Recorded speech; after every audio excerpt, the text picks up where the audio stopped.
Greetings, my friends. It's your Fab Pal L, and I am here with my DATAMAN from 1977. I had one of these probably around 80, 81. I remember playing it in the back seat of my mom's Spanish car there, the Seat that we had.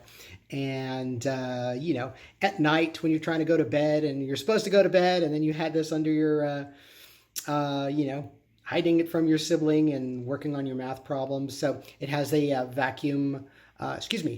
the vacuum fluorescent display.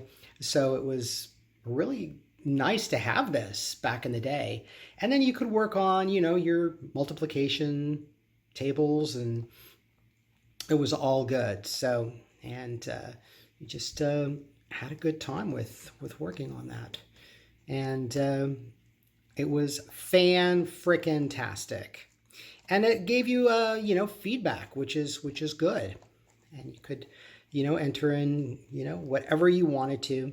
And I just love the aesthetics of this being a robot. It came with a little kind of comic book based, really cool hand-drawn manual. So it was really good.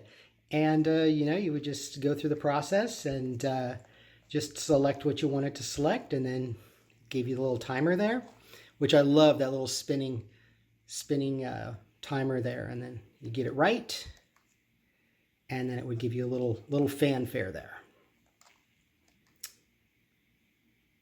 Hooray! Now, if you got it wrong, it would go E, and then it would give you all of this jumbled up stuff. So it would let you know, hey, you're wrong. And then it would score you at the end, which is really cool. So I dig that. It had a game where you'd have a number guesser. So you'd have to guess what number it was from 9 to 100. So let's say, I'm going to say 55.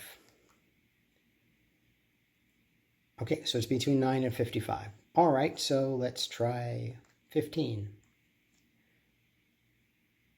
Oh, it's a 9, between 9 and 15. So let's say it's 11. I got it right. Yay. So it took 3 tries to get to that number, which is cool.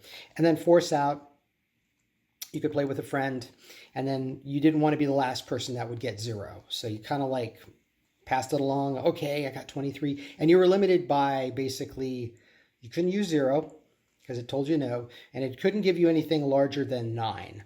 So, you didn't want to end up being the last the last person there. So that was always fun. And then if you did something, oh, no, it's too big. Okay, and then, all right, that was it. And it goes through its fun little scan there. But it had kind of like a number guesser. You figure out what's going on here. Okay, that's 1. And we can multiply something by 1. 2. Okay, and then you would just jump through it. And then you would figure out which numbers would go into what spots.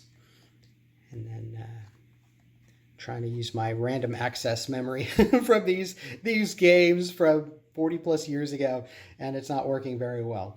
But that's okay. So let me know if you had one of these. I would love to hear stories. That's why we're here, is to share our experiences with vintage tech here. But I love the design. It's got a little robot feet, and then the side of it there, and then this is supposed to be his his face, and recorder there, and the top of his head, and then the different things that were there. So yeah, no, it was good times, and it was neat stuff, and we just had a good time with figuring out all of the wonderful games that this had, and we had fun. So I just love this thing, and the vacuum floor. I'm always down for anything that has a vacuum fluorescent display. It's my jam.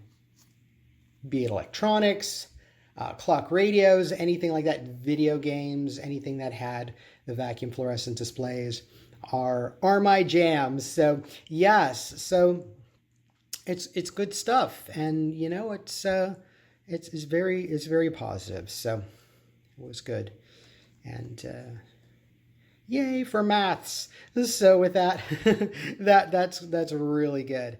And then I just love all of the animations, and it would give you a little time. I don't recall it, ever running out of time, but it's letting you know, hey, you got something to do.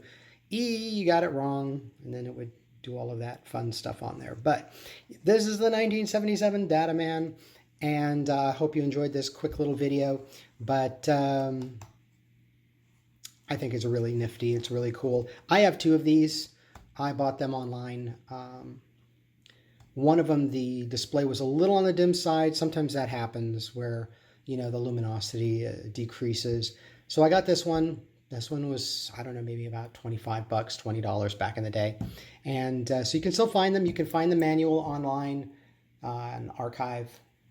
They have it there, and you can save it as a PDF and then reference it. But no, this is really groovy, and I love all the details. Like this is his shoulder and the side of his arm.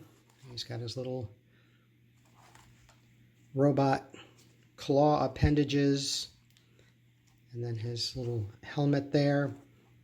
I love the aesthetics of 70s and 80s electronic devices and toys and whatnot. So that's DATAMAN for you. Thank you so much. Yeah, let me know what you think, and definitely start a conversation with some of these fun articles from the old days. So with that, take care, be well, bye for now.